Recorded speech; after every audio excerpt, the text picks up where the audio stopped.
Are you having an issue logging into your Instagram account? Here in this video, you will learn how to recover or reset your Instagram account easily in 2 minutes.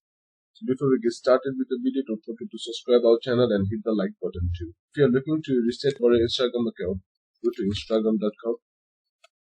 Here I'm using my laptop, that's why I'm going to instagram.com. You can also reset or recover your Instagram account from your mobile device by using the app. Now here you will see login link. Click on the login link.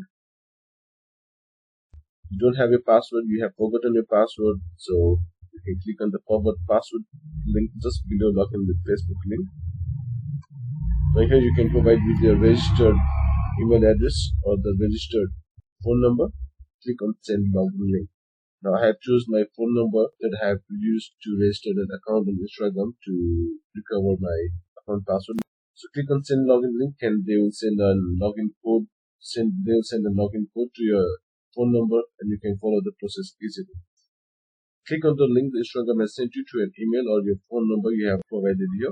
Follow the instructions given by and we are done resetting the Instagram account easily in 2 minutes. Thank you for watching this video and don't forget to subscribe our YouTube channel for more tutorial videos on Instagram and many more other popular applications and websites.